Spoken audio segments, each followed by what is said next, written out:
Hello, నేను మీ CS రావు. మహిళా దినోత్సవం సందర్భంగా చంద్రబాబు నాయుడు గారి గురించి చెప్పుకోవాలి. అదేంటి మహిళా దినోత్సవానికి చంద్రబాబు నాయుడు గారికి సంబంధం ఏంటి అని మీరు అనుకోవచ్చు.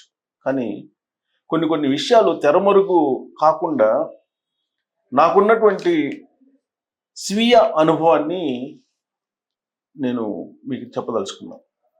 చంద్రబాబు నాయుడు గారు లాంటి మహిళా పక్షపాతి మరొకరు ఉండరేమో లీడర్స్లో. ఆ మాట నేను ఎందుకు చెప్తున్నానంటే, నేను 1996లో నేను జర్నలిజంలోకి ఎంటర్ అయ్యాను. ఆ రోజుల్లోనే మహిళలకు సంబంధించినటువంటి ఆర్థిక స్వావలంబన, మహిళలు స్వయం శక్తితోటి జీవనం సాగించాలి, పురుషుల మీద ఆధారపడకూడదు, ఇలాంటి ఆలోచనలు ఆయన చేసి డ్వాక్రా గ్రూపులు అనే వాటిని ఆయన ప్రారంభించారు. ఆ రోజుల్లో ఈ డ్వాక్రా గ్రూపులో చేరడానికి మహిళలు ముందుకు వచ్చేవాళ్ళు కాదు. స్వయంగా మేము చూసాం. దాని మీద అవగాహన సదస్సులు పెట్టినప్పటికీ కూడా మహిళలు ముందుకు రాలేదు. అందుకే లీడర్లకి టార్గెట్ పెట్టి, ఆఫీసర్లకి టార్గెట్ పెట్టి డ్వాక్రా గ్రూపుల్లో మహిళల్ని సభ్యులుగా చేర్చేటువంటి కార్యక్రమానికి చంద్రబాబు నాయుడు గారు శ్రీకారం చుట్టారు. అప్పుడు ఒక మాట చెప్పేవాళ్ళు చంద్రబాబు నాయుడు గారు, పురుషులే మహిళల మీద ఆధారపడాల్సినటువంటి రోజులు రావాలి అని చెప్పి. బహుశా ఇప్పుడు కొన్ని సంఘటనలు చూస్తుంటే నిజమేనేమో అనిపిస్తుంది. భార్యాభర్తల సంఘాలను పెట్టుకొని ఇప్పుడు పురుషులు పోరాడాల్సినటువంటి పరిస్థితి. భార్యాభర్తల సంఘాలను పెట్టుకొని, భార్యా బాధితుల సంఘం, అలా సంఘాలను పెట్టుకొని తమ జీవితాలు మహిళలు కింద పడేశారు, మహిళలు జీవితాలను ఆదుకోండి అని చెప్పి పురుషులు అనేక మంది భార్యా బాధితుల సంఘాన్ని పెట్టుకొని ముందుకు వస్తున్నటువంటి సిచ్యువేషన్ ఇప్పుడు కనిపిస్తుంది.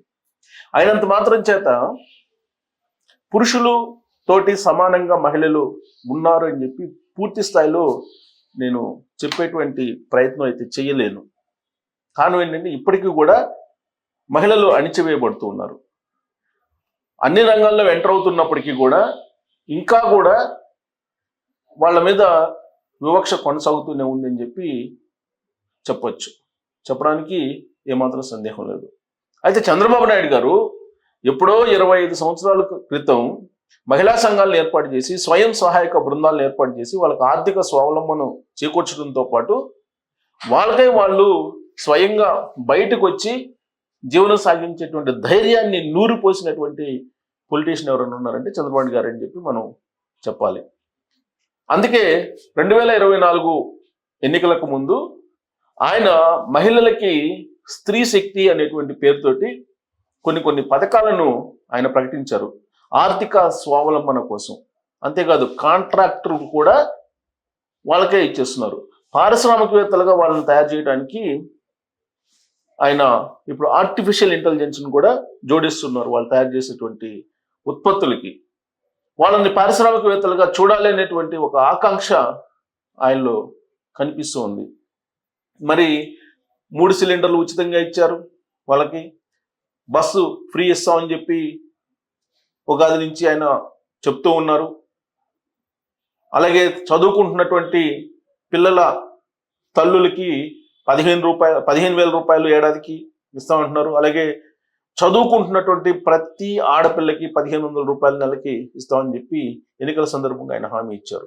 వాటన్నిటినీ అమలు చేయడానికి బడ్జెట్లో కేటాయింపులు కూడా చేశారు. ఎలాంటి సహాయం చంద్రబాబు నాయుడు గారు చేశారు అనేది మీకు క్లుప్తంగా ఒక డయాగ్రామ్ రూపంలో ప్రముఖ పేపర్ ప్రచురించింది. దాన్ని మీ ముందుంచేటువంటి ప్రయత్నం చేస్తాను.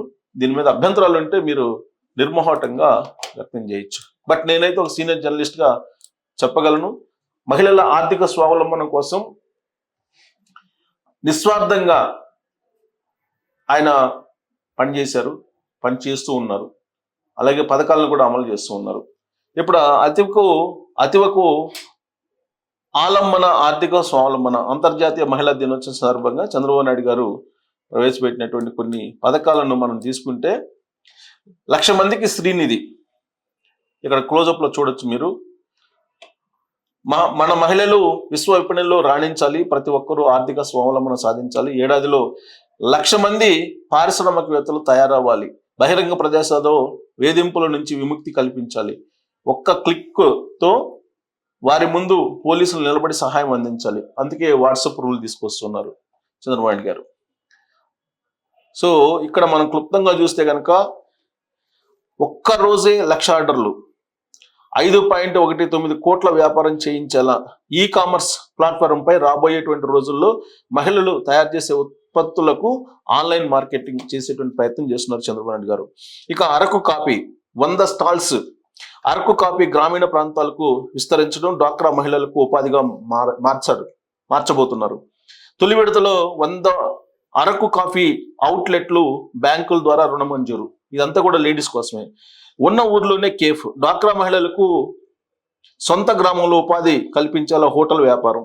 తొలి విడతగా 100 కేఫ్ల ఏర్పాటు, శిక్షణ ఇచ్చేందుకు గోటేస్ కేఫ్తో ఒప్పందం, బ్యాంకుల ద్వారా రుణం. ఇది కూడా ప్రభుత్వమే రుణం ఇప్పిస్తుంది. ఇక 1,50,000 మందికి ఉచితంగా కుట్టు మిషన్లు, SC ST BC minority EWS వర్గాల మహిళలకు ఉచితంగా కుట్టు శిక్షణ మిషన్ల పంపిణీ. లబ్ధిదారులు 1,50,000 మంది. వ్యయం వచ్చేసి 315 కోట్లు. ఇక 1,43,000 మంది గ్రామీణ మహిళలకు బ్యాంకు లింకేజీ రుణాలు. లబ్ధిదారులు వచ్చేసి 1,43,000 మంది. అందించే రుణం వచ్చేసి 18,076 కోట్లు. ఒక్కొక్కరికి అందేది 50,000 నుంచి 2 లక్షల వరకు. ఇక 1,00,000 మందికి శ్రీనిధి, లబ్ధిదారులు వచ్చేసి 1,00,000 మంది శ్రీనిధి కింద. అందించే రుణం వచ్చేసి 1,000 కోట్లు, ఒక్కొక్కరికి 1,00,000. పట్టణ మహిళలకు చేయూత, లబ్ధిదారులు 7,471 మంది. మొత్తం రుణం వచ్చేసి 645.52 కోట్లు, ఒక్కొక్కరికి 50,000 నుంచి 2 లక్షల వరకు వస్తుంది. ఇక చేతి వృత్తులకు పిఎం విశ్వకర్మ, లబ్ధిదారులు 1000 మంది, ఒక్కొక్కరికి రుణం 1,00,000 చొప్పున. ఇక మహిళల భద్రతకు మహిళా రైడర్లు, ప్రధాన నగరాల్లో 1000 మంది మహిళా రైడర్లకు 500 బైకులు, 500 ఈ ఆటోలు, ర్యాపిడోతో ఒప్పందం. ఒక్క ఈ బైక్ 1,26,000, ఈ ఆటో వచ్చేసి 3,60,000 రూపాయలు. సో ఇది బ్యాంకు ద్వారా రుణం ఇప్పిస్తారు. ఇక సేవల్లో మేము సైతం ఎలక్ట్రీషియన్లు, ప్లంబర్లు, కార్పెంటర్లు, బ్యూటిషియన్లు, గృహోపకరణాల మరమ్మతులకు ఆర్థిక చేయూత, హోమ్ ట్రయాంగిల్ సంస్థతో ఒప్పందం. ఇదంతా కూడా ట్రైనింగ్ మహిళలకు ఇస్తున్నారు చంద్రబాబు నాయుడు గారు ప్రభుత్వం. లబ్ధిదారులు వచ్చేసి 18,515 మంది. ఒక్కొక్కరికి నెలకు లభించే ఆదాయం వచ్చేసి 15,000 నుంచి 35,000. ఇక చేనేతకు ఉచితంగా నూలు, లబ్ధిదారులు వచ్చేసి 220 మంది చేనేత మహిళలు. లబ్ధి ఒక్కొక్కరికి 10,000 నూలు, అలాగే చీరలు నేయడం ద్వారా 36,000 ఆదాయం. మొత్తం విలువ వచ్చేసి 22 లక్షలు. మహిళల రక్షణకు శక్తి, ఒక క్లిక్తో తక్షణ సహాయం. శక్తి యాప్, SOS, అలాగే బటన్ నొక్కడం, SOS ఫోన్ కదిలించడం ద్వారా పోలీసులకు సమాచారం. వేధింపులు, బలాత్కారాలు, సైబర్ నేరాలు, పిల్లల అదృశ్యం, అక్రమ కార్యకలాపాలపై ఫిర్యాదులు ఇవ్వడానికి స్త్రీ శక్తి అని చెప్పి ఒక యాప్ని తయారు చేస్తారు. ఆ యాప్ని యూజ్ చేసుకోవచ్చు మహిళలు భద్రత కోసం. మహిళలు, పిల్లల భద్రతే లక్ష్యంగా షీ బృందాలు, బహిరంగ ప్రదేశాల్లో మహిళలు, పిల్లలపై వేధింపులు అరికట్టడం, నేరాలను నిరోధించడం, వారికి రక్షణ కల్పించడం లక్ష్యం. ఫోన్, మొబైల్ సందేశాలు, ఈమెయిల్స్, సామాజిక మాధ్యమాలు, ఇతరత్ర వేధింపులను నిరోధించడం, తక్షణ పోలీస్ సహాయం. నారీమణులకు వివిధ పథకాలు, సేవలను ప్రారంభించారు ఆల్రెడీ. చేనేత ఉత్పత్తులకు మార్కెటింగ్. తొలుత జిల్లాకు ఒక మొబైల్ వ్యాన్ ద్వారా 60 లక్షలు పెట్టుకుని దాని ద్వారా చేనేత ఉత్పత్తులు విక్రయం. తర్వాత ఫ్లిప్కార్ట్లో అమ్ముకోవచ్చు. వేరుశనగతో మొదలు వ్యవసాయేతర ఉత్పత్తులకు విలువ జోడించి విక్రయించడం. ఫ్లిప్కార్ట్ ద్వారా తొలుత వేరుశనగ మార్కెటింగ్, తర్వాత మిగతా ఉత్పత్తులు. విక్రయాల లక్ష్యం 10,000 టన్నులు. మహిళా రైతులు 10,000 మంది. వ్యాపార శిక్షణ, సామర్థ్య పెంపుపై వృత్తి, అలాగే ఫార్మ్ మేడ్ సంస్థతో ఒప్పందాలు. ఏడాదిలో 1,00,000 మంది మహిళా పారిశ్రామికవేత్తలు. వ్యవసాయ ఆధారిత జీవనోపాధి 55,000 ఉత్పత్తి యూనిట్లు. అలాగే 10,000 సేవా రంగంలో 15,250, వ్యాపార రంగంలో 10,450. ర్యాపిడో డ్రైవర్లు 10,000, స్వయం ఉపాధి పథకాలు 4,000, కేంద్ర పథకాలతో 4,000, తృప్తి హోటళ్లు 4,000, స్మార్ట్ స్ట్రీట్ వెండింగ్ జోన్స్ 2,000. ఇలా 1,00,000 మందిని పారిశ్రామికవేత్తలను ఈ రంగాల్లో తయారు చేయబోతున్నారు. స్వీయ రక్షణ దిశగా బాలికలను సిద్ధం చేయడమే. అన్ని పాఠశాలలు, కళాశాలలు, వసతి గృహాల్లోని బాలికలకు కోర్సు ఇది స్వీయ రక్షణ కోసం. భద్రత, ఆత్మవిశ్వాసం పెంపొందించడం, ప్రమాద పరిస్థితులను ఎదుర్కొనేలా నైపుణ్యాలు అందించడం. సో అంగన్వాడీలకు గ్రాడ్యుయేటీ ఆల్రెడీ ఇచ్చేశారు. అంగన్వాడీలకు గ్రాడ్యుయేటీ ఎన్నో ఏళ్ల కళ సాకారం. లబ్ధిదారులు వచ్చేసి 55,607 మంది అంగన్వాడీ కార్యకర్తలు. వాళ్ళకి 48,209 మంది సహాయకులు, ఆయాలు కూడా ఉన్నారు. సర్వీసుకు అనుగుణంగా లబ్ధి. కార్యకర్తకు 1,70,000 నుంచి 2,32,000 వరకు ఇస్తున్నారు.